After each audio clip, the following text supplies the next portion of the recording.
अस्सलाम वालेकुम गायस, उम्मीद है आप सब खैरियत से होंगे। मेरा नाम मोहम्मद अनस है। आज आप देख रहे हैं मेरा यूट्यूब चैनल। और आज एक छोटी सी पॉडकास्ट लेकर मैं हाजिर हूँ।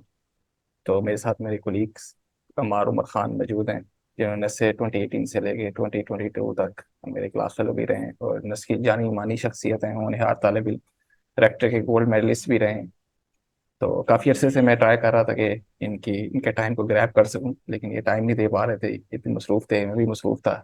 लेकिन लोगों की काफ़ी मैसेजेस आ रहे थे कि आप एक वीडियो बनाएं जिस पे आप जो नए एफएससी के स्टूडेंट्स होते हैं, वो यूनिवर्सिटी में जाते हैं, प्रॉब्लम फेस करते हैं काफ़ी, जीपीए के लिहाज से, प्रोग्रामिंग के लिहाज से, सोसाइटीज़ के लिहाज से। तो आज की वीडियो बनाने का मकसद यही है कि उन लोगों को गाइड किया जा सके कि कौन सा वे जो उन्हें अडॉप्ट करना चाहिए, किस तरीके से उनको अपना टाइम टेबल शेड्यूल वगैरह करना चाहिए। तो सबसे पहले तो ये अम्मार उमर खान, अस्सलाम वालेकुम। सबसे पहले तो ईद मुबारक मेरी तरफ से। ईद उम्मीद है कि आपकी अच्छी गुजरी होगी। वालेकुम अस्सलाम अनस, कैसे हो यार? ठीक हो? बहुत बहुत खैर मुबारक। बिल्कुल, बस अच्छी गुजर रही है। बस गुजर गई है, पेरेंट्स बल्कि से गुजर गुजर गई है, बल्कि या अभी गुजर रही है ईद। गुजर रही है। बस असल में पेरेंट्स से तो पहली ईद है कि जो पेरेंट्स से थोड़ा दूर गुजार रहे हैं, लेकिन अल्हम्दुलिल्लाह बड़ी अच्छा टाइम गुजर रहा है। तो थैंक्स अनस यार, बहुत अच्छा इंट्रो आपने दिया मेरा। नहीं नहीं, और कोई बात नहीं। बेसिकली मैं और जो अनस हैं, हम नस्ट के कोर्समेट्स हैं। और हम सिर्फ कोर्समेट्स नहीं है, सिंडिकेट मेट्स भी थे और रूममेट्स भी थे, और for 2 years we were roommates. मैं और अनस जो थे, हमने बेसिकली इलेक्ट्रिकल इंजीनियरिंग की है नस्ट से। और जैसे कि आपको पता ही होगा, आप इनका चैनल देख रहे हैं। तो ये बेसिकली बहुत दिनों से मैं और अनस, ये हमारे आइडिया था कि हम लोग बेसिकली स्टूडेंट्स जो नए नए यूनिवर्सिटी में आए, तो वो बड़े प्रॉब्लम्स फेस करते हैं रिगार्डिंग कि एक तो जीपीए के लिहाज से कि उनसे रिक्वायर्ड जीपीए नहीं लिया जाता। दूसरा कि क्या लाएमल बेसिकली रखा जाए कि अच्छा परफॉर्म कर सकें यूनिवर्सिटी में। तो इस रिलेटेड जो है हम बेसिकली गाइडेंस करेंगे सारे स्टूडेंट्स के, जो भी किसी भी इंजीनियरिंग यूनिवर्सिटी में पाकिस्तान में पढ़ रहे हैं, स्पेशली नस्ट में। स्पेशली मैं आपको कहूँ नस्ट जी की प्यास, जिधर थोड़ा डिफिकल्ट होता है जीपीए लेना और परफॉर्म करना। तो इस लिहाज से हम डिस्कशन करेंगे। तो चलें अनस, बताएं कहाँ से शुरू करें। जी, सबसे पहले तो आप बता दें हमारे जो व्यूअर्स हैं उनके लिए कि एफएससी के जैसे स्टूडेंट्स होते हैं वो मुझे भी काफ़ी क्यूरीज आ रही थी कल रात को ही फेसबुक पर कि हमने अभी रिसेंटली एफएससी किया और हम अभी फर्स्ट सेमेस्टर में आए हैं यूनिवर्सिटी में, हमें प्रॉब्लम फेस हो रही है प्रोग्रामिंग में। तो जीपीए मेंटेन नहीं हो पा रहा। काफ़ी स्टूडेंट्स हैं उनसे, क्योंकि काफ़ी आपको पता है जैसे कि एफएससी का एक स्टडी बैकग्राउंड टोटली डिफरेंट होता है यूनिवर्सिटी के एनवायरनमेंट से। तो यहाँ से आप अगर स्टार्ट कर लें। अच्छा, हाँ बिल्कुल। ये एक बहुत बड़ा प्रॉब्लम है, स्पेशली फॉर उन स्टूडेंट्स के लिए जो एफएससी बैकग्राउंड से ताल्लुक रखते हैं, कि वो लोग जब इनिशियली आते हैं यूनिवर्सिटी में, first 2 semesters they are not able to perform. और उसके पीछे जो सबसे बड़ा रीजन है, वो हमारे जो एजुकेशन सिस्टम है वो काफी ज्यादा रट्टा बेस्ड है। और उसके अंदर बेसिकली एक बच्चों के अंदर या स्टूडेंट्स के अंदर एक जो कॉग्निटिव एबिलिटी होती है, वो इनकलकेट नहीं की जाती है। तो जब वो यूनिवर्सिटीज में आते हैं, तो उधर जब चीजें कॉन्सेप्चुअल हो जाती हैं और प्रैक्टिकल इम्प्लीमेंटेशन चीज की शुरू होती है, तो पीछे जब उनके कॉन्सेप्ट्स रट्टा बेस्ड होते हैं, तो they are not able to apply them to practical applications. तो इसका जो सबसे बड़ा तरीका ये है ना कि ज्यादातर जो स्टूडेंट्स हैं ना, उनको पढ़ने का तरीका नहीं आता। उनको वही एफएससी वाला होता है कि भाई यहाँ से ये चीज है, इसको याद कर लो, इतने ज्यादा सवाल सॉल्व कर लो। तो इस तरह करके जो है, हम जितने ज्यादा सवाल सॉल्व करेंगे उतनी हमारी जो है चांसेस है कि हम ज्यादा स्कोर कर सकें। तो इस तरह नहीं होता। आप जब यूनिवर्सिटी में एंटर हो जाते हैं, तो आपको अपनी थोड़ी स्ट्रेटेजी चेंज करनी पड़ती है। अब हम इसके बरक्स जो ए लेवल्स वाले स्टूडेंट्स हैं, वो काफी बेहतर होते हैं, क्योंकि उनने कॉन्सेप्चुअल स्टडी की होती है। उनका ज्यादा जो फोकस होता है वो इस पे नहीं होता कि हमने कितने ज्यादा सवाल सॉल्व करने हैं या यहाँ से यहाँ चीज रट्टा करनी है, उनका ज्यादा फोकस होता है कि कॉन्सेप्ट क्लियर कर लो, फिर कोई भी क्वेश्चन आ जाए तो we will be able to solve it. तो इसका बेसिकली तरीका ये है कि जब आप फर्स्ट सेमेस्टर में आते हैं तो आप इस तरह करें कि एक तो जब आप क्लासरूम में बैठे होते हैं ना तो बी वेरी फोकस्ड, ठीक है। एक तो हमारी ये बड़ी गंदी आदत एफएससी में पड़ जाती है कि भाई जो है ना क्लास में जो है ना फोकस नहीं होते हैं, ठीक है। बस कहते हैं कि यार घर जाके खुद पढ़ लेंगे, एकेडमी से पढ़ लेंगे। अब यहाँ पे तो आप एकेडमी भी ना ज्वाइन कर सकते हो। और दूसरा ये है कि जब आप उस टाइम नहीं पढ़ोगे तो रूम में आपको कोई आके नहीं, खुद ब खुद नहीं हो सकता। तो एक तो क्लासरूम में बड़े फोकस्ड होके फ्रेश होके आया करें, सुबह आराम से नाश्ता करके बिल्कुल आया करें, ठीक है, फ्रेश होके। और प्रॉपर तरीके से जो है ना लेक्चर को नोट किया करें, ठीक है। क्योंकि जो ज्यादातर आपके जो पेपर में क्वेश्चंस वगैरह होते हैं तो वो बेसिकली जो क्लास में आपके प्रोफेसर पढ़ा रहे होते हैं तो उसी से ही रिलेटेड कॉन्सेप्ट्स वहां पे डिस्कस होते हैं पेपर के अंदर। तो लेक्चर्स जो है ना फॉर फर्स्ट फॉरमोस्ट जो है ना अपने अपने लेक्चर्स बहुत गौर से सुनने हैं। उसके बाद जब आप वापस रूम में आते हैं ना, स्पेशली आपके सीनियर्स, ठीक है, सीनियर्स थोड़ा तंग करते हैं और मतलब चीजें जो है सही से मतलब बता देते हैं लेकिन थोड़ा तंग करके बताते हैं, लेकिन खैर है, उनको जो है ना उनकी इस चीज को आप थोड़ा फॉरगो करके आप जाएं अपने सीनियर्स के पास, उनसे गाइडेंस लें, क्योंकि they have gone through that phase, ठीक है। उनको पता है कि यार क्या गलती हो जाती है, कहाँ से करना है, किस तरह करना है। तो अपने एक तो सीनियर से जो है ना बिल्कुल जाके इंफॉर्मेशन लिया करें, ठीक है।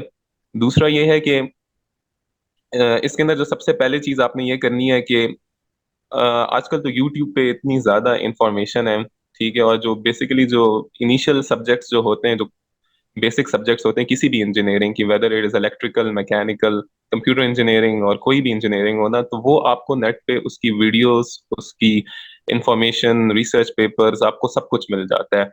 तो इसकी आपने टेंशन नहीं लेनी कि आपके पास, क्योंकि जब आप आगे जाते हैं ना, जब आप एडवांस सब्जेक्ट्स में जाते हैं, जैसे कि जब आप you will reach to final semesters like seventh और एट, तो उधर सब्जेक्ट्स ऐसे हो जाते हैं ना कि उसकी आपको फिर वीडियोस भी नेट पे नहीं मिलती हैं।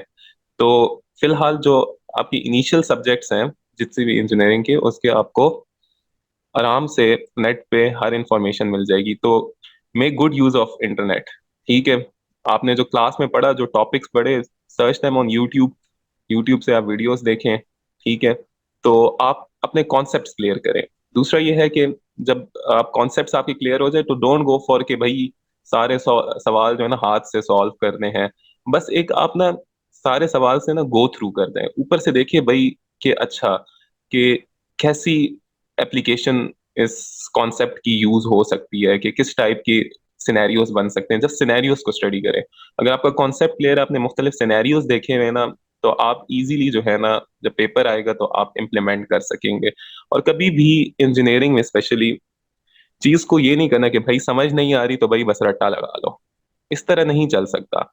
आप कितने सवालों के रट्टे लगा लेंगे, ठीक है। ये तो एक अनलिमिटेड टाइप की सिनेरियोज बन सकते हैं और भरा हुआ है इंटरनेट सवालों से, आप कितने सवाल सॉल्व कर लोगे। जी बिल्कुल। इसलिए जो है ना और जो बेसिक और जो इनिशियली फर्स्ट ईयर में जो आप कोर्सेज पढ़ते हैं वो आगे जो आने वाले सेकंड ईयर थर्ड में ईयर में जो कोर्सेज आप स्टडी करेंगे वो उनकी बेस पर होते हैं। अगर आपके बेसिक कंसेप्ट ही स्ट्रांग ना हो तो आप काफ़ी डिफिकल्टी होगी आगे आने वाले एडवांस कोर्सेज में। तो उसके लिए यही है बिल्कुल कि ये यूट्यूब भी है और उसके अलावा कोर्सेरा, यूडेमी और इस तरह के भी प्लेटफॉर्म्स हैं जहाँ से आपको कोर्सेज वगैरह मिल जाते हैं। तो उसको भी आप कंसल्ट बिल्कुल कर सकते हैं apart from noting your lectures. बिल्कुल ये अनस ने बिल्कुल सही बात की है कि आपने ना अपने कॉन्सेप्ट्स इनिशियली बिल्कुल क्लियर करने हैं जो बेसिक सब्जेक्ट्स के हैं। क्योंकि अगर आपने ये कॉन्सेप्ट्स अभी क्लियर नहीं किए तो आपको आगे भी प्रॉब्लम होगी, क्योंकि अगर आपके बिल्कुल फर्स्ट सेकंड सेमेस्टर के concepts they are not clear तो जब आप आगे जाएंगे तो आपको उस टाइम भी बहुत ज्यादा प्रॉब्लम होगी। फिर आपके बेसिक्स वीक होंगे तो आपके अगले सब्जेक्ट्स के अंदर भी आप परफॉर्म नहीं कर पाएंगे। तो इनिशियल जो आपके सेमेस्टर्स है ना, तो बी वेरी फोकस्ड और चीजों को सही तरीके से समझें और अपने कॉन्सेप्ट्स क्लियर करें। अच्छा, इसके अलावा प्रोग्रामिंग, प्रोग्रामिंग जो है बहुत बड़ा इशू है, स्पेशली फॉर एफएससी स्टूडेंट्स। जो वो आते हैं इंजीनियरिंग में कहते हैं कि समझ ही नहीं आ रही, चीज क्लिक नहीं कर रही है, हो नहीं रहा, पता नहीं क्या है। तो भाई प्रोग्रामिंग जो है ना बहुत आसान है। मैं कहता हूँ कि इंजीनियरिंग में whether is electrical, computer, whether is mechatronics, सबसे आसान सब्जेक्ट ना प्रोग्रामिंग है, लेकिन हमारा यहाँ पे प्रॉब्लम ये है ना स्टूडेंट्स का कि वो out of the box think नहीं करते। वो मतलब यूनिवर्सिटीज में भी मैं कहता हूँ कुछ यूनिवर्सिटीज में इतनी कॉन्सेप्चुअल तरीके से नहीं पढ़ाया जाता। ये आपकी बड़ी किस्मत है कि आपको बड़ा अच्छा प्रोफेसर मिले, जैसे कि हमारे नस्ट के अंदर मैं अगर नाम लूँ तो हमारे थे डॉक्टर शहजोर थे। तो ही मैं खुद बेसिकली उन स्टूडेंट्स में से था कि जो प्रोग्रामिंग से जिनकी बहुत ज्यादा हटती थी। मतलब इस तरह था कि मैं जब शुरू के सेमेस्टर्स में था तो मेरी प्रोग्रामिंग इतनी वीक थी कि मैं अपने एक सीनियर के पास गया तो मैंने कहा मुझे, चूंकि मैं इलेक्ट्रिकल इंजीनियरिंग कर रहा था, तो मैंने कहा मुझे आप एक ऐसी फील्ड बताएं इंजीनियरिंग में कि जिसके अंदर प्रोग्रामिंग ना हो। मतलब इलेक्ट्रिकल के अंदर आगे जितने हमारे पास डिविजन्स है उसमें मुझे कोई ऐसी फील्ड बताएं जिसमें प्रोग्रामिंग ना हो। तो उस टाइम उसने मुझे कहा था कि कोई ऐसी फील्ड नहीं है कि जिसमें प्रोग्रामिंग ना हो, प्रोग्रामिंग आपने करनी ही करनी है। तो आई यूज टू थिंक यार अब क्या करूं, कैसे करूं, ये कैसे, क्या मसला है। तो फिर मेरे एक प्रोफेसर थे डॉक्टर शहजोर, उनने हमें एक सब्जेक्ट पढ़ाया माइक्रो प्रोसेसर्स। तो जब हमने वो सब्जेक्ट पढ़ा तो उनने हमें ना प्रोग्रामिंग की बिल्कुल बेसिक्स से उन्हें हमें पढ़ाना शुरू किया। तो उस टाइम मुझे ये पता चला था कि हमारी बेसिकली बेसिक्स बहुत वीक थी प्रोग्रामिंग रिलेटेड। हमें आप अगर सी प्लस प्लस करते हैं तो उसके अंदर हम बेसिकली लाइब्रेरीज इंक्लूड करते हैं, जैसे आईओ स्ट्रीम डॉट एच वगैरह, हम मुख्तलिफ लाइब्रेरीज ऐड करते हैं। तो वो लाइब्रेरीज है ना, आप उसको समझें कि भाई ये लाइब्रेरीज क्या है, ये क्या चीज़ है, ये पीछे जो फाइल्स पड़ी हुई है किधर पड़ी हुई है। ठीक है, आप पूरी वर्किंग समझें कि ये प्रोग्रामिंग जो हो रही है आपकी, जो आप कोड लिख रहे हैं, इसके बैक एंड पे क्या हो रहा है, फ्रंट एंड पे क्या हो रहा है, ये सारी चीजें आप बेसिक से सीखें।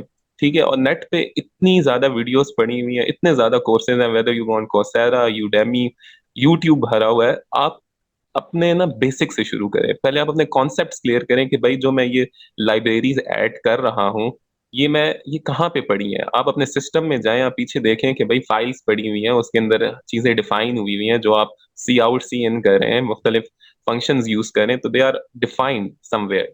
ठीक है, और बैक एंड पे जो आपकी असेंबली प्रोग्रामिंग हो रही है वो कैसे हो रही है, आपका कोड सी प्लस प्लस से कंप्यूटर लैंग्वेज जो असेंबली में कैसे चेंज होता है, मतलब उस लैंग्वेज में जो बिल्कुल। कंप्यूटर समझते हैं उसमें कैसे चेंज हो रहा है, पहले आप ये चीज सीखें। ठीक है, आप जब आपको ये चीज समझ आना शुरू होगी ना, फिर आपको पता चलेगा भाई अच्छा ये जो हो रहा है, मैं अभी जो सामने जो मेरे सामने जो एक इंटरफेस बना हुआ है उसके ऊपर जब मैं मुख्तलिफ डिफाइंड फंक्शंस को यूज कर रहा हूँ, तो ये पीछे बैक एंड पे किधर है, क्या हो रहा है बैक एंड पे, तो फिर आपको जो है ना आपके उसके बाद जब आप जो भी करेंगे ना उसके बाद आपको समझ आएगी कि कैसे हो रहा है। ठीक है, तो प्रोग्रामिंग बिल्कुल मुश्किल नहीं है और बहुत जरूरी है, क्योंकि आजकल आप इंजीनियरिंग में किसी भी फील्ड में चले जाएं, वेदर इट्स मैकेनिकल इवन, आगे हर चीज कंप्यूटेशनल हो गई है। मतलब कि अगर आप मैकेनिकल में जाएं तो कंप्यूटेशनल मैकेनिक्स आ गई है, कंप्यूटेशनल फ्लूइड डायनामिक्स आ गई है। तो उसके अंदर आपको प्रोग्रामिंग करनी होती है। तो there is no way out, आपने प्रोग्रामिंग सीखनी है और कोई मुश्किल नहीं। और जब आपको एक दफा समझ आना शुरू होगी ना, तो इससे ज्यादा आपको इंटरेस्टिंग सब्जेक्ट को ही भी नहीं लगेगा। तो प्रोग्रामिंग का ये है कि basically go on YouTube, Udemy, Coursera. अगर आपको कोर्स आपकी जो यूनिवर्सिटी में अगर प्रोफेसर की नहीं समझ आती तो गो ऑन यूट्यूब, इंटरनेट पे जाएं, इतनी इंफॉर्मेशन है, इतना वो है, वीडियोस हैं, इतने कोर्सेज हैं, आप एक पकड़ें कोर्स तो आपको सही समझ आ जाएगी कि ये चीजें कैसे हो रही हैं। जी बिल्कुल। और इसके अलावा सॉरी मामार में आपको डिस्टर्ब कर रहा हूँ। और एक बताता चलूं कि आप अपना माइंडसेट शुरू से ही प्रॉब्लम सॉल्विंग की तरफ लेकर जाना स्टार्ट कर दे फर्स्ट सेमेस्टर से ही। तो वो इस तरह से कि हैकर रैंक वेबसाइट्स हैं कुछ जहाँ पे प्रोग्रामिंग की एक्सरसाइजेज वगैरह होती हैं, जहाँ पे कुछ टास्क वगैरह करने होते हैं। तो अगर आप उस तरीके से हर रोज करते हैं या कुछ वीकली टाइम वगैरह स्पेंड करते हैं तो ये चीज़ आपको एंड में यानी कि फोर्थ ईयर में जॉब हंटिंग में काफ़ी हेल्पफुल रहेगी ये चीज़ भी। अनस यहाँ पे थोड़ी वीडियो रोक, मैं कट करके ना यहाँ से शुरू करना, एक बार समझ ही ना हो जाए ना वीडियो। जी अमार, आपका इस बारे में क्या राय है जो कि मतलब कि आप फर्स्ट सेमेस्टर से ही प्रॉब्लम सॉल्विंग की तरफ जाएं, मतलब अपने ब्रेन को डेवलप करें ताकि वो 4 ईयर के बाद अ, इस तरह से निकले कि मीन्स कि आपको उसका बेनिफिट नजर आए। बिल्कुल, बिल्कुल अनास, आपने बिल्कुल सही किया है कि प्रॉब्लम सॉल्विंग बहुत इंपॉर्टेंट है। और इसके लिए जो सबसे बड़ा अच्छा तरीका है प्रॉब्लम सॉल्विंग का, कि आप प्रॉब्लम्स को सॉल्व करें। ठीक है, स्पेशली प्रोग्रामिंग में लड़के कहते बिल्कुल। हैं कि हमसे जो है क्रिटिकल थिंकिंग नहीं होती है, हमें सोल्यूशन निकालने नहीं आते हैं। ठीक है, हमें कोई प्रोग्रामिंग का क्वेश्चन आ जाए या प्रॉब्लम आ जाए तो हम उसको सॉल्व नहीं कर पाते हैं, हमें बस हमसे लॉजिक नहीं बन पाती। तो लॉजिक ये कोई पैदाइशी नहीं होता कि भाई आपने जो है लॉजिक बस आप बैठे और आपका लॉजिक बन जाए। या तो आपने ना आपके शुरू से, क्योंकि अब क्या है प्रोग्रामिंग में मैथमेटिक्स है ज्यादातर ना, तो अगर आपने कोई चीज मैथमेटिक्स रिलेटेड करनी है या आपने फिजिक्स रिलेटेड करनी है, तो आपके मैथमेटिक्स या फिजिक्स के कॉन्सेप्ट्स क्लियर होने चाहिए, ठीक है। फिर आपको जो है ना उसकी लॉजिक बिल्डिंग चीज की आसान हो जाती है। और दूसरा जो बेस्ट तरीका लॉजिक बिल्डिंग का ये है कि आप ज्यादा से ज्यादा ना लॉजिकल सिनेरियोस को सॉल्व करें, ठीक है। प्रोग्रामिंग में स्पेशली आप जाएं, जैसे कि अनस ने कहा कि हैकाथॉन हो गया, मुख्तलिफ किस्म की वेबसाइट्स हैं इंटरनेट के ऊपर जिधर डिफरेंट सिनेरियोज उन्हें दिए होते हैं, फिर आपने उसके ऊपर प्रोग्राम बनाना होता है। तो आप अगर इवन इंडियन यूट्यूबर्स की देखें कि जो बेसिकली गूगल में काम कर रहे हैं, तो उनने किस तरह के गूगल के ये फैंग हो गए, जिसको वो बेसिकली फैंग कहते हैं, फेसबुक, गूगल, ट्विटर वगैरह और ये लिंक्डइन वगैरह के कैसे ये टेस्ट क्लियर करते हैं। तो वो यही कहते हैं कि हम लोग ने वेबसाइट्स पे जाके बहुत से सवाल सॉल्व किए, बहुत से सिनेरियो सॉल्व किए, फिर जब वो उनके टेस्ट वगैरह में बैठे तो they were able to crack them. तो इतना बिल्कुल। कोई मुश्किल काम नहीं है। आपने बस ज्यादा से ज्यादा आप सिनेरियो सॉल्व करें तो आपकी ऑटोमेटिकली लॉजिक बिल्डिंग बन जाएगी। तो ये मेरा है उन स्टूडेंट्स के लिए कि जिनको प्रोग्रामिंग में मसला हो रहा है। और ये आपने ऐसा नहीं है कि मतलब फर्स्ट सेमेस्टर में आप आए हो आपने दिन रात एक कर दी प्रोग्रामिंग पे, नहीं। आपने स्लो एंड स्टेडीली चलना है। मतलब थोड़ा थोड़ा टाइम देना मीन्स कि आपने रख लें कि वीकेंड पे मैं एक या दो प्रॉब्लम सॉल्व किया करूंगा। और इसके अलावा अ, आपने लैब्स को सीरियसली लेना है। मीन्स के काफ़ी स्टूडेंट्स जो होते हैं मोस्टली मैं देखता हूँ कि वो कहते हैं लैब्स को करनी नहीं है ना, हमने तो बस थ्योरी करनी है, उसी वेटेज ज़्यादा है, हमने तो बस रट्टा मारना है, बस वो कर लिया। तो लैब्स बहुत ज़्यादा इंपॉर्टेंट होती हैं, जो भी आपके सब्जेक्ट्स होते हैं तो उनको भी फोकस आपने रखना है।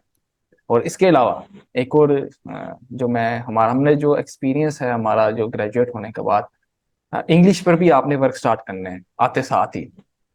मतलब जैसे ही आप फर्स्ट सेमेस्टर में आए हो आपने अपनी कम्युनिकेशन स्किल्स पे आपने इंग्लिश कंटेंट कंज्यूम करने की तरफ भी जाना है, ताकि आप एंड में फोर्थ जब आप ग्रेजुएट हो तो आपका एक अच्छा खासा इंग्लिश का लेवल हो आपका।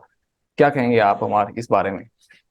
बिल्कुल, अनस ने बिल्कुल सही कहा कि आपकी जो कम्युनिकेशन स्किल्स हैं और इंग्लिश लैंग्वेज पे जो आपका ग्रिप है वो बहुत ज़्यादा इम्पोर्टेंट है। क्योंकि सिर्फ आपने जब आपने आगे कंपनीज में काम करना है या आप एकेडमिक्स में भी जाते हैं किसी सपोजिटली आप बाद में जाके एमएस करते हैं, पीएचडी करते हैं और किसी यूनिवर्सिटी में पढ़ाते हैं, तो आपकी स्पोकन इंग्लिश का सही होना या अच्छा होना बहुत ज़्यादा इम्पोर्टेंट है। क्योंकि आगे सिर्फ आपने टेक्निकल प्रॉब्लम सॉल्व नहीं करना, आपने उसको आगे प्रेजेंट करना है, ठीक है। अगर आपकी प्रेजेंटेशन स्किल्स अच्छी नहीं है तो आप you will not be able to express yourself, और आप अपना जो पॉइंट ऑफ व्यू है वो क्लियर नहीं कर पाएंगे। तो स्ट्रॉन्ग कम्युनिकेशन स्किल्स और आपकी स्पोकन इंग्लिश और फ्लुएंसी जो है इंग्लिश की वो बहुत ज़्यादा इंपॉर्टेंट है। और उसके लिए बेस्ट ये है कि आप एक तो ऐसे सोसाइटीज ज्वाइन करें जिधर आपको ज़्यादा से ज़्यादा मौका मिले, जिसके अंदर आप ज़्यादा से ज़्यादा लोगों के साथ कम्युनिकेट कर सकें। तो लोग वैसे ही मना करते हैं, कहते हैं कि आप अपना फोकस जो है वो स्टडीज पे रखें और सोसाइटीज वगैरह ज्वाइन ना करें। लेकिन मैं ऐसे नहीं कहता, आपको अपना टाइम जो है वो बैलेंस करना आपको आना चाहिए, अपनी रूटीन बनाना आनी चाहिए। तो आप अपनी रूटीन ऐसे सेट करें कि आपको पढ़ाई का भी मौका मिले और आपका सोसाइटी, ये मैं नहीं कहता कि आप हर सोसाइटी यूनिवर्सिटी की ज्वाइन कर ले, जी बट दैट बिल्कुल। सोसाइटी जिधर आपको ज्यादा से ज्यादा लोगों से कम्युनिकेट करने का और सोशलाइज करने का मौका मिले। तो जैसे कि हम ईएमई में थे तो उधर ओलंपियाड कंडक्ट होते थे, तो उसके अंदर आपको बहुत ज्यादा मौका मिलता था कि आप चीजों को मैनेज करना और फिर लोगों के साथ सोशलाइज और कम्युनिकेट करने का आपको बहुत मौका मिलता था। तो इस तरह की आप सोसाइटीज ज्वाइन कर सकते हैं। या आपको ये है कि मैं थोड़ा टेक्निकली भी सही रहूं और टेक्निकल भी मुझे एक्सपोजर मिले और एक सोशल एक्सपोजर, तो आप और भी सोसाइटीज थी जैसे नस्ट के अंदर कॉम्पैक्ट होती थी, तो उसके अंदर आपको टेक्निकली अपनी स्किल्स को पोर्ट्रे करने का भी मौका मिलता था और साथ में आपकी सोशलाइजिंग भी हो जाती थी और कम्युनिकेशन स्किल्स भी बेहतर होती थी। तो इस जी लिहाज से मैं बिल्कुल। ये कहूंगा कि सोसाइटीज आर वेरी इंपॉर्टेंट, कि आपकी एक पर्सनैलिटी में एक बैलेंस होना चाहिए। नॉट टू टेक्निकल भी होना कोई अच्छी बात नहीं है और बिल्कुल नॉन टेक्निकल, मतलब कि आप कम्युनिकेट नहीं कर सकते हैं, तो ये चीज़ भी अच्छी नहीं है। तो have a balance in your personality. जी बिल्कुल। इसके अलावा स्पोर्ट्स भी, अगर आप कोई एक आधी स्पोर्ट्स जिसमें आप लगता है कि हर किसी की एक फेवरेट स्पोर्ट होती है, तो उसको भी आपने साथ लेकर चलना है। उससे बंदा मेंटली भी फिट रहता है और काफी सही रहता है। तो उसको भी आपने ज़हन में रखना है। और जैसे कि वो डिबेटिंग सोसाइटीज भी होती हैं, मतलब, तो उससे आप, मतलब ये वो सारी चीजें हम आपको बता रहे हैं कि आपने आहिस्ता आहिस्ता इन पे काम करना है। मीन्स कि अगर आप फर्स्ट ईयर में आते साथ अपना गोल सेट कर लेंगे, इन पे आहिस्ता आहिस्ता वर्क करना स्टार्ट करेंगे, तो एंड में आपको इसके रिजल्ट्स आना स्टार्ट होंगे थर्ड ईयर में, फोर्थ ईयर में। क्यों हमारा ऐसे ही है। बिल्कुल बिल्कुल, जैसे कि अनस ने कहा स्पोर्ट्स के बारे में, तो फिटनेस जो है वो बहुत इंपॉर्टेंट है। आपकी जो मेंटल हेल्थ है, तो उस पर आपकी फिजिकल हेल्थ का अच्छे होने से आपकी मेंटल हेल्थ पे भी बहुत अच्छे असरात पड़ते हैं। जैसे कि रनिंग होती है, उससे आपकी एग्जाइटी कम होती है, ठीक है, आपका फोकस ज्यादा होता है। तो आपकी फिजिकल फिटनेस भी बहुत इंपॉर्टेंट है। इस तरह का कोई फायदा नहीं है कि ने आपका सारा फोकस पढ़ाई की तरफ हो और आपकी जो फिजिकल फिटनेस है या आपकी सेहत जो है, हेल्थ है, वो इफेक्टेड हो। ठीक है, आप ओवर वेट है, आप सही से चल नहीं सकते, आपको ब्लड प्रेशर के मसले शुरू हो जाए, तो it's not a good thing. तो स्पोर्ट्स भी बहुत इंपॉर्टेंट है। और इससे जो है आपके अंदर लीडरशिप क्वालिटीज भी पैदा होती हैं कि जब आप सपोज आप फुटबॉल खेलते हैं, आप लोगों के साथ कम्युनिकेट, क्योंकि when you are playing a sport you are communicating with people, because you एक मैच हो रहा है, 11-11 बंदों की टीम्स हैं। तो उसके अंदर जब आप खेल रहे होते हैं, तो इसमें आपकी ना सोशलाइजिंग भी हो जाती है, और दूसरा ये है कि आपकी लीडरशिप क्वालिटी सामने आती हैं। तो एवरीथिंग इज इम्पोर्टेंट, बस आपने जो है ना बेसिकली बैलेंस करना सीखना है। ठीक है, फजूल आप यूनिवर्सिटी में आप होंगे तो आपको देखना, आपको एक मुख्तलिफ सर्कल्स मिलेंगे, कुछ ऐसे होंगे कि फजूल कैफेस पे बैठ के टाइम जाया करेंगे, चाय वगैरह पे, ठीक है, घंटों घंटों बैठेंगे, तो डोंट गो फॉर दैट। आप अपना एक जी फोकस्ड टाइम गुजारें, क्योंकि मैं इस तरह आपको बहुत सी एग्जांपल्स दे सकता हूँ कि हमारे सीनियर्स में से थे। मैं नाम ले लेता हूँ, सर राजा परीक्षित थे। तो he was silver medalist of his degree, और he was a very good bodybuilder. ठीक है, बॉडी बिल्डिंग करते थे और फिटनेस उनकी बहुत जबरदस्त थी। और साथ में he was technically so sound. ठीक है, उनने माशाल्लाह, उनके चूंकि हम लोग सेम फील्ड पे ही काम करे थे, कंप्यूटर विजन पे, तो he was pro in his field. और साथ में उन्हें अपने आप को फिजिकली फिट भी रखा हुआ था, सोसाइटीज में भी वो थे। But he didn't use to waste his time in on cafes और ढाबों पे बैठ के टाइम नहीं जाया करते थे। तो बी वेरी फोकस्ड, अपने टाइम को बैलेंस करें, उसको सही तरीके से यूटिलाइज करें, क्योंकि this things will help you in near future. ठीक है, जी जब आप बिल्कुल। ग्रेजुएट होंगे ना, तो you will feel it, specially जब आप फॉरेन कंट्रीज में जाएंगे और उधर आप देखेंगे कि वहाँ पे स्टूडेंट्स जो होते हैं वो एक ऑलराउंडर टाइप की जिंदगी गुजारते हैं। वो अपनी पढ़ाई भी फोकस करते हैं, साथ में स्पोर्ट्स भी करते हैं, they are good, so they have good communication skills. तो यू नीड दी स्किल्स, क्योंकि आगे कंपनीज है, दे डोंट सी ओनली कि आपने भाई चलो आप टेक्निकली साउंड हो, अगर आप अपनी चीज कम्युनिकेट नहीं कर सकते, आप रिप्रेजेंटेबल नहीं है ना, तो they will hire someone else with lower GPA.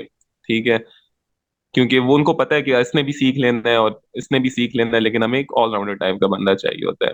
तो जी बिल्कुल। यही बिल्कुल मेरी। हमारा सही बता रहे हैं, और ये बातें आपको बताने का मकसद यही है कि कोई भी स्किल एक दिन में नहीं आ जाती, इंसान नहीं सीख सकता। उस पर सालों की मेहनत लगती है, महीने लगते हैं कोई भी।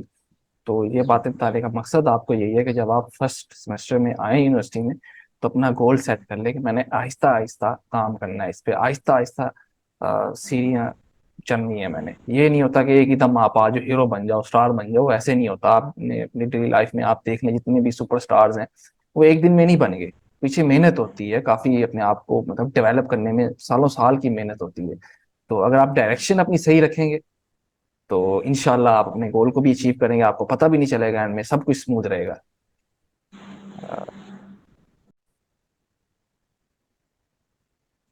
अच्छा हमारा, अब आप ये बता दें कि स्किल्स कैसे डेवलप की जाएं, कहाँ से डेवलप की जाएं, और उनकी इम्पोर्टेंस पर अगर आप थोड़ा सा बता दें हमारे व्यूअर्स को। अच्छा, बिल्कुल बिल्कुल। इस तरह है कि स्टूडेंट्स के लिए मेरी सबसे पहला मशवरा तो ये होगा कि पहले तो आपका फर्स्ट प्रायोरिटी ना आपका जीपीए होना चाहिए। ठीक है। स्किल्स ऐसी चीज है कि ये आपके पास पूरी जिंदगी पड़ी है स्किल्स डेवलप करने के लिए। जरूरी नहीं है कि आपको सीनियर्स कहेंगे कि भाई स्किल्स डेवलप करो, फिर जॉब नहीं मिलेगी ग्रेजुएशन के बाद। यार टू बी ऑनेस्ट बात करूं कि अभी हमें ग्रेजुएट हुए 1 साल हो गया है, स्किल्स जो है ना बंदा सीख ही लेता है।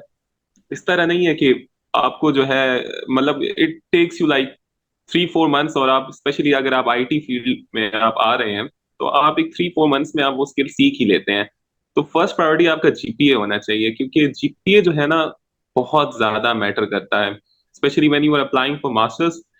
क्योंकि जितने भी बाहर की यूनिवर्सिटीज हैं, specially in Europe, if you apply for Finland या इटली के लिए अप्लाई करते हैं, जर्मनी के लिए अप्लाई करते हैं, उधर आपका जीपीए बहुत ज्यादा मैटर करता है इफ यू वांट स्कॉलरशिप। ठीक है, क्योंकि ज्यादातर जितने भी नस्ट में स्टूडेंट्स पढ़ते हैं, मैक्सिमम ऑफ देम, तो they can't afford the fees over there. ठीक है, तो स्कॉलरशिप्स बहुत ज्यादा इंपॉर्टेंट है, तो उसके लिए आपका जीपीए अच्छा होना बहुत ज्यादा मैटर करता है। इवन अगर आप जर्मनी में देखा जाए तो सही है कि वहाँ पे फ्री एजुकेशन है, बट उधर अपने अगर फास्ट ट्रैक वीजा, आजकल उधर स्पेशली वीजा के बहुत प्रॉब्लम्स चल रहे हैं जर्मनी में, तो उधर जिसका जीपीए 3.7 अबव होता है तो उनको फास्ट ट्रैक वीजा लग जाता है। तो इससे पता चलता है कि जीपीए की क्या इंपॉर्टेंस है। ठीक है, हाँ, दे सी द यूनिवर्सिटी रैंकिंग। तो अगर आप नस्ट में पढ़े तो नस्ट की रैंकिंग दुनिया में अच्छी बली है। तो उसके साथ अगर आप एक अच्छा जीपीए ले लें तो it will help you to get a scholarship. आप फिनलैंड में जाएं तो उधर काफी यूनिवर्सिटीज हैं। If your GPA is above 3.5 and you having a good score in your IELTS like 7 above bands, तो आपको आराम से फुली फंडेड आपकी फीस माफ हो जाएगी, and most probably you will get a stipend also. तो जीपीए सबसे पहली आपकी प्रायोरिटी होनी चाहिए। सॉरी सेकंड पे अमान, आपकी आ जाती है सॉरी skills। अमान, मैं आपको इंटरप्ट कर रहा हूँ। अच्छा, आप ये बताएं मुझे कि हाँ नस्ट में और इस तरह के जो फास्ट में जीके में जीपी जो है ना डिफरेंट है। कुछ हमारे जो जूनियर्स हैं वो क्वेश्चन करते हैं कि क्यों ना हम हल्की यूनिवर्सिटी में, गवर्नमेंट यूनिवर्सिटी में चले जाएं, तो वहाँ पे जीपी लेना आसान है। तो आप इस राय को क्या, कैसा समझते हैं आप? जी बिल्कुल, ये आप अनस ने बिल्कुल सही बात की है कि नस्ट हो गया, जीकी हो गया, फास्ट हो गया, इधर जीपीए, अच्छा जीपीए सिक्योर करना एक डिफिकल्ट टास्क है। उसमें जो सबसे बड़ी रीजन ये है स्पेशली नस्ट में कि यहाँ पे हर स्टूडेंट जो आया हुआ है तो वो पाकिस्तान की क्रीम है। ठीक है, तो उसके अंदर उनके साथ मुकाबला करने, मतलब कंपटीशन आपका बहुत हाई हो जाता है। तो उसमें चूंकि आपका एवरेज वाला सिस्टम है, तो तो रिलेटिव ग्रेडिंग है यहाँ पे ना ये, आप बिल्कुल हमारा अगर बता बिल्कुल देंगे relative रिलेटिव grading, ग्रेडिंग है तो उसमें क्या होता है, मतलब कंपेयर बिल्कुल किया जा रहा होता है आप? बिल्कुल बिल्कुल अनस ने बिल्कुल सही कहा कि रिलेटिव ग्रेडिंग होती है। तो उधर उसमें ये होता है कि अगर एक ऊपर जाता है तो बंदे को नीचे भी जाना पड़ता है। तो उसमें सही आपको, बात है। और क्योंकि आप नस्ट में होते हैं आपकी जो एवरेज होती है वो भी बहुत हाई चली जाती है। तो उसके अंदर एक अच्छा ग्रेड सिक्योर करना और फिर अच्छा जीपीए लेना एक बहुत मुश्किल टास्क हो जाता है। लेकिन इसका आपको फायदा भी होता है कि जब आपने ऐसी यूनिवर्सिटी से पढ़ा होता है, जैसे नस्ट से पढ़ा होता है, और आपने इतने कॉम्पिटिटिव इन्वायरमेंट में आप पढ़ रहे होते हैं, तो आपका जो स्टैंडर्ड होता है ना वो भी फिर दूसरी यूनिवर्सिटी इधर जीपीए लेना कदर आसान होता है उनसे। आपका स्टैंडर्ड बहुत हाई होता है, जो आपको खुद ब खुद ही फील हो जाएगा when you will go for either masters, और अगर आप किसी पाकिस्तान में किसी कंपनी में काम करते हैं उधर आपको खुद ही पता चल जाएगा कि आपके और दूसरे यूनिवर्सिटीज के स्टूडेंट्स में क्या फर्क है। तो इसमें मैं यही कहूंगा कि अगर आपको लॉन्ग टाइम गोल देखा जाए कि अगर आपने मास्टर्स के लिए बाहर जाना है, तो स्पेशली जर्मनी की अगर बात की जाए तो उधर they don't see the ranking of the university. उनको बस ये होता है कि बंदे का जीपीए अच्छा है तो बस उसको वो उसके जीपीए, क्योंकि दे थिंक, क्योंकि जर्मनी में ये सिस्टम है कि वहां पे हर यूनिवर्सिटी की जो स्टैंडर्ड है ना वो एक जैसा है, वो एक जैसा अच्छा है। तो वो पाकिस्तान में भी यही समझते हैं कि भाई कि हर यूनिवर्सिटी का एक ही जैसा स्टैंडर्ड होगा, लेकिन इस तरह नहीं है। हमारे मुल्क में यूनिवर्सिटीज में बहुत ज्यादा फर्क है उनके स्टैंडर्ड्स में। तो लेकिन काफी जगह जैसे यूएस हो गया, ऑस्ट्रेलिया हो गया, कनाडा, तो they see the ranking of the university. तो उस टाइम फिर आप अगर नस्ट से हैं, बेशक आपका जीपीए कम भी है ना, तो आपको प्रायोरिटी दी जाती है। लेकिन आप इस पर ना जाए, मैं आपको ये सही बात करूंगा तो आपको अगर मैं एक एडवाइस दूंगा, go for the best universities, go for NUST. इस पर मत जाए कि इधर जीपीए कम आता है भाई मुझसे लिया नहीं जाएगा, इससे अच्छा है कि मैं किसी हल्की यूनिवर्सिटी चले जाऊं। नहीं, गो फॉर नस्ट और उधर आप मुकाबला करें। ठीक है, आप इस तरह कॉम्पिटिटिव इन्वायरमेंट में जब आप आपकी ग्रूमिंग होगी ना, तो फिर जब आप बाहर पढ़ने जाएंगे, मास्टर्स के लिए जाएंगे, अब्रॉड जाएंगे, तो आपका स्टैंडर्ड एक बना होगा, तो आपके लिए उधर सरवाइव करना आसान होगा। तो इसलिए कहते हैं ना, जिंदगी में कभी शॉर्टकट नहीं मारना चाहिए। दे आर नो शॉर्टकट्स, ठीक है, you have to go through that hard way, ठीक है। आपने हर जो है ना मुश्किल काम जो होता है ना, उसमें अगर आप उस मुश्किलात से गुजरेंगे तो फिर ही आप जो है कुछ बन पाएंगे, ठीक है। अगर आप शॉर्टकट्स ढूंढेंगे, आसान तरीके ढूंढेंगे ना, तो फिर you will never reach to that goal बिल्कुल सही जो बात आपने है। अचीव। फिर वो बंदे का माइंडसेट बन जाता है, अगर आप शुरू से ही अपने हाँ आप को स्ट्रगल में नहीं डालेंगे, मतलब कंपेटिटिव एनवायरनमेंट में बिल्कुल नहीं डालेंगे, तो आप एक्सेल कैसे करेंगे? आपके अंदर का बेस्ट बाहर आएगा ही नहीं, उसको मौका ही नहीं मिलेगा। तो बिल्कुल। ये, जब आप इनिशियली यूनिवर्सिटी में आते हो, वही एज होती है अपने आप को डेवलप करने की, अपने ऊपर जोर डालने की, मतलब यंग एज होती है। तो अगर उसी में ही आपने याशियां करना शुरू कर दी, मतलब अपने आप को रिलैक्स रखना शुरू कर दिया, तो फिर आगे चल के आपको तो बेनिफिट नहीं मिलेगा। आपको फिर 3-4 साल बाद पता चलेगा, हाँ भाई मैंने अभी ये गलती की, तो उस वक्त बॉल हाथ में होती ही नहीं है। क्यों भाई, हमारा ऐसे ही है। बिल्कुल बिल्कुल बिल्कुल ऐसे ही है। और मैं हमारे थोड़ा हम टॉपिक से हट रहे हैं। आपने हम्म। स्किल्स की बात की है, तो स्किल्स इस तरह है कि आप स्किल्स के लिए डोंट, अगर आपके पास सेमेस्टर के दौरान अगर you are able to get required GPA और आप टाइम मैनेज कर सक रहे हैं, तो आप अपने सेमेस्टर के दौरान लर्न न्यू स्किल्स। बट अगर आपके पास आपसे नई चीजें बैलेंस हो रही, तो कभी सेमेस्टर के दौरान स्किल्स ना सीखें। जब आपको समर वेकेशंस आपकी होती हैं, समर ब्रेक होता है, तो उसके अंदर आप स्किल्स सीखें। और क्यों नहीं, बिल्कुल नए नए स्किल्स सीखें। स्पेशली अगर आपको किसी फील्ड में इंटरेस्ट हो गया, तो उस रिलेटेड स्किल्स सीखें, क्योंकि it will help you in your FIP, final year project. तो स्किल्स जरूर सीखें। और बस इन फ्री टाइम, जैसे आपका समर ब्रेक हो गया, तो इट्स बेटर फॉर यू, बिल्कुल। जी बिल्कुल। और इंटर्नशिप की इम्पोर्टेंस के हवाले से भी बात बता दें, और एफआईपी की इम्पोर्टेंस के पर भी मुख्तसर सा बता दें कि एफआईपी कौन सा करना चाहिए, किस फील्ड में क्या इम्पोर्टेंस है एफआईपी की, इससे क्या जॉब में आपको कितना बेनिफिट मिलता है, अगर आप काइंडली अच्छा ब्रीफली देखिए, एक्सप्लेन कर दें। पहले तो ये बहुत एक अनस ने, मैं बिल्कुल इस पर अभी रोशनी डालता हूँ इंटर्नशिप्स पे, फाइनल ईयर प्रोजेक्ट पे।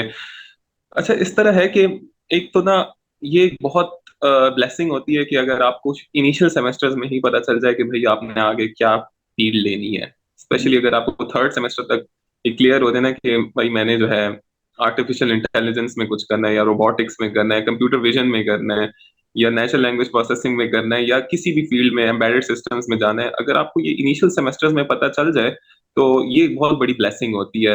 फिर बंदा अपनी हर एनर्जी जो है ना उसके मुताबिक अलाइन करता है चीजों को। तो आपकी इंटर्नशिप्स जो है, वैसे तो मैं आपको ये कहूंगा कि आपने बिल्कुल जो है ना परेशान नहीं होना। अगर सपोज आपकी चीजें आपको इनिशियली नहीं भी पता चलता कि भाई आपके क्या शौक है, तो इसमें कोई परेशानी वाली बात नहीं है। ये जो आपका बैचलर्स का टाइम है ना, तो आप अपने आप को एक्सप्लोर करें, आप नई चीजें एक्सप्लोर करें। जिंदगी पड़ी हुई है। आप बंदा जो है एग्जाइटी का शिकार हो जाता है, बंदा कहता है कि भाई बस मैं, मतलब हर किसी का ये होता है कि बस मैं जल्दी से जल्द कामयाब हो जाऊं।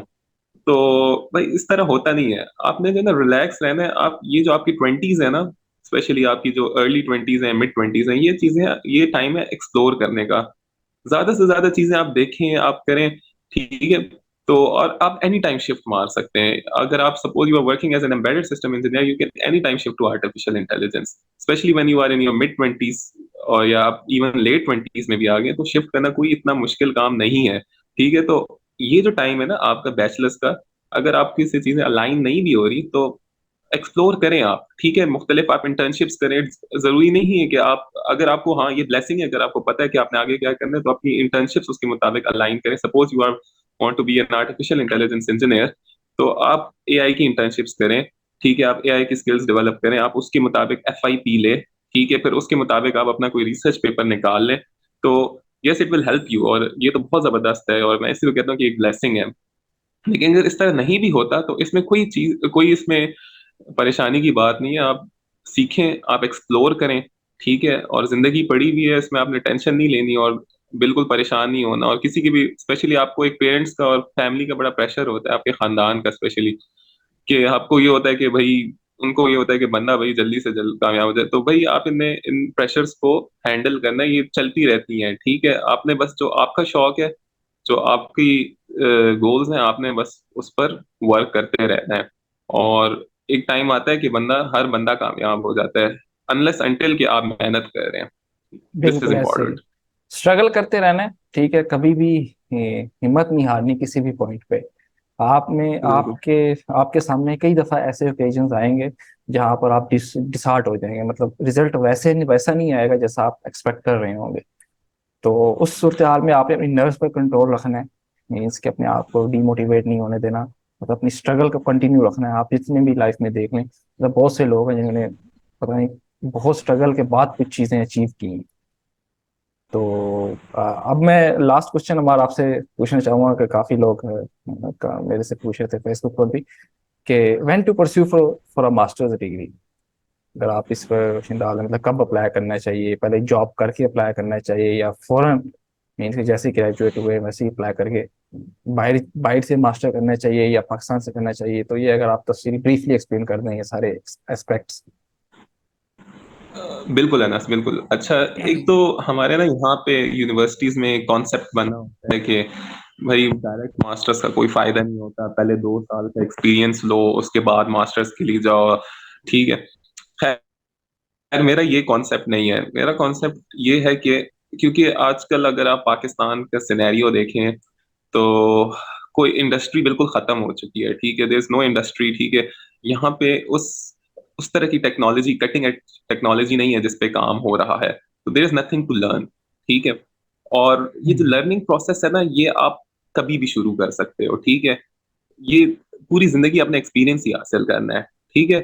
तो इधर जितना आप पाकिस्तान में रहेंगे ना, जितना आप इधर टाइम गुजारेंगे, it's just a waste of time. You will start from straight zero. जब आप अब्रॉड जाएंगे ना, तो आपने जीरो से ही स्टार्ट करना है। तो इट्स बेटर कि आप जितना जल्दी निकल सकें तो बेटर है। तो इसके लिए बेस्ट ये है कि when you are in your 6th semester, जब आपका 6th सेमेस्टर खत्म होता है और you have got the summer break, तो क्लियर योर आइल्स और जीआरई। अपना आइल्स क्लियर करें, जीआरई के दें। ठीक है, अच्छा स्कोर लें उसके अंदर, at least 7 above bands in your IELTS, and at least GRE में 320 से ऊपर स्कोर करने की कोशिश करें। बिल्कुल ठीक है, तो ये आपका एम होना चाहिए। और वंस यू ग्रेजुएट, 1 महीने बाद सितंबर में अगला सेक्शन स्टार्ट होता है। आई थिंक मोस्टली सितंबर, अगस्त सितंबर में सेक्शन स्टार्ट होते हैं अब्रॉड। आपका एडमिशन हुआ हो और आप जैसे ही यहाँ से पा रहे हो, तो आपका बाहर एडमिशन हुआ और आपका एक अगला सेशन स्टार्ट हो चुका हो। तो नेवर वेस्ट योर टाइम। ना इन बातों में पढ़ना है कि भाई 2 साल का एक्सपीरियंस, कोई जरूरत नहीं है। बाहर निकलें, मास्टर्स करें। ठीक है, और बाहर का एक्सपीरियंस लें, क्योंकि वहां पे जो है कटिंग एज टेक्नोलॉजी पे काम हो रहा है। ठीक है, लेटेस्ट टेक्नोलॉजी है।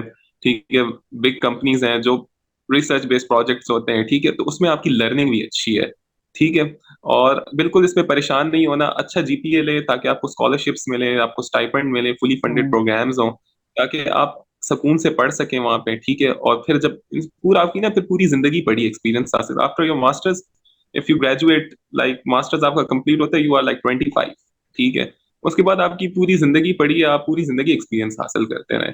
तो मेरा तो यही मशवरा है कि you should apply after your 6th semester, और आपका जैसे ही ग्रेजुएशन हो तो आप you should be starting with your masters abroad. तो ये मेरा मशवरा है स्टूडेंट्स के लिए। जी बिल्कुल, बहुत अच्छा मशवरा दिया आपने उमार। आज की वीडियो के लिए नाज़रीन बस इतना ही था। इसके अलावा अगर आपको कोई क्वेश्चन हो तो आप कमेंट सेक्शन में आस्क कर सकते हैं। आने वाले कुछ दिनों में हम कुछ और टॉपिक्स पर भी बात करेंगे। अगर कुछ स्पेसिफिक टॉपिक पर आप चाहते हैं कि हम डिस्कस करें जिनमें आप प्रॉब्लम फेस कर रहे हैं, तो आप कमेंट सेक्शन में उसे मेंशन कर सकते हैं। और आखिर में मैं अमार आपका बहुत बहुत शुक्रिया टाइम निकालने के लिए। आपने यंग जो लोग हैं उनके लिए टाइम बिल्कुल, निकाला आज के लिए। कोई मसला नहीं। और मैं बहुत अरसे से अनस को यही कह रहा था कि हम इस तरह की एक वीडियो बनाए जिसके अंदर स्टूडेंट्स को एक गाइडलाइन हो। क्योंकि व्हेन वी वर इन और इंजीनियरिंग, जब हम इंजीनियरिंग कर रहे थे नास्ट के अंदर, तो हमने यही फेस किया, क्योंकि हमने एक किस्म का खुद ही चीजों को एक्सपीरियंस किया है। तो मैं ये चाहता हूँ कि हमने जो चीजें खुद एक्सपीरियंस की हैं, और मतलब हमने हर चीज मुश्किल तरीके से सीखी है। ठीक है, we learn the things the hard way. तो मैं ये नहीं चाहता। मैं चाहता हूँ कि मेरे जूनियर्स हैं, जो नास्ट के जूनियर्स हैं या किसी और यूनिवर्सिटी में पढ़ते हैं, वो उनके पास एक गाइडलाइन हो कि वो अपनी जो यूनिवर्सिटी लाइफ है, जो उनकी ग्रेजुएशन है, जो बैचलर्स है, उसको किस तरह प्रोडक्टिव बना सकें। बिल्कुल ऐसे ही है। तो नाजरीन, बस यही आपसे है कि जितने भी स्टूडेंट्स हैं पाकिस्तान में, अगर आपका कोई भी क्वेश्चन हो, अगर आपकी कोई भी क्वेरी हो, यू कैन आस्क अस।